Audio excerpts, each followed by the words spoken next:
The Outer Banks are a small chain of barrier islands that run down the coast of North Carolina and are a popular tourist attraction for many, including myself, because of the secluded beaches, small town shops, abundant wildlife, and overall beauty. But recently, the Outer Banks have been experiencing mass flooding, major storm systems, hurricanes, and the ever-present problem of erosion more so than ever before. This can all be traced back to global warming and climate change. The damage caused by these events damages not just one part of the Outer Banks, but the Outer Banks as a whole.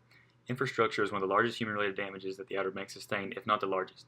Roads are demolished by the storm systems and floodwaters that normally follow these larger than normal storm systems that continue to grow in size and severity. For example, this photo shows the major flooding that took place in the Outer Banks after Hurricane Matthew dumped 8 to 10 inches of rain, just a Category 1 hurricane. So you can just imagine what the recent Hurricane Irma did to the towns and communities of the Outer Banks and the ecosystems and even the islands themselves. Houses along the Outer Banks are feeling the effect of global warming as well. Many houses, just like this one you're looking at, have been taken by the ocean and are in encroaching tides.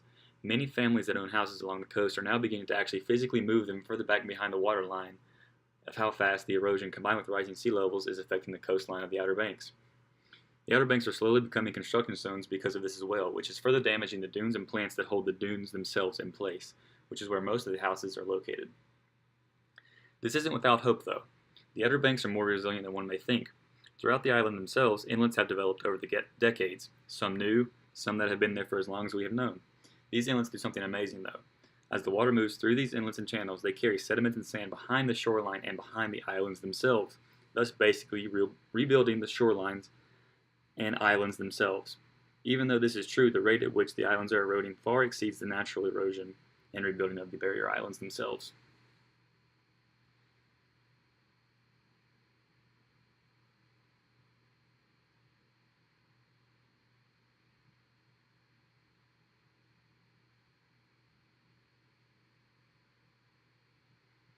The Outer Banks are also known for their wild horses. They wander around the island of Corolla and are a huge tourist attraction that draws in thousands of tourists. With the erosion and the rate that this is happening, the horse's habitat is under threat. And these being some of the few wild horses left in North America, it is a major threat to the future of these horses and future generations as well.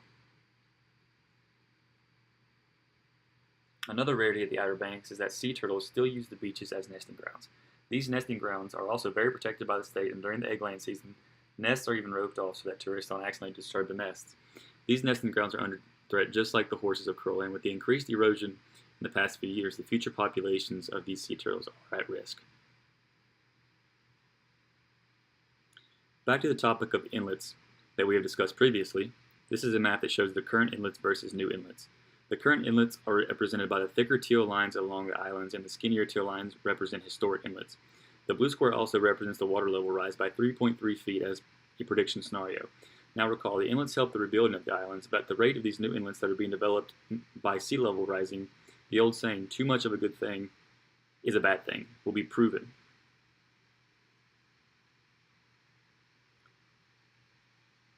This map shows the shoreline of the Outer Banks from the year 1852 up to present day. You can clearly see that the Outer Banks have lost a lot of shoreline since we first began recording. And the trend is set to continue, but at a more rapid pace than ever because of the rise in sea level due to global warming and the melting of the ice caps. This map even shows where historic Cape Hatteras Lighthouse is located present day compared to where it was originally, when it was first built back in 1870 and was moved already in 1999.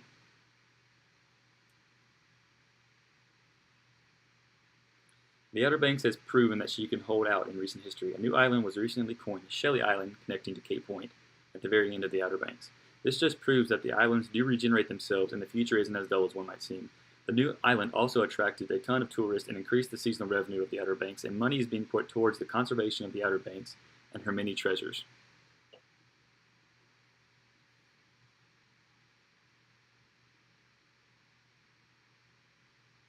All in all, the Outer Banks should be protected and conserved not for selfish, greed-driven reasons, but for the sheer beauty and treasure that the Outer Banks provides to us just by existing on this great big planet.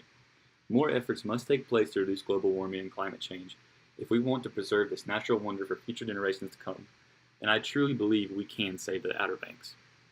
Thank you.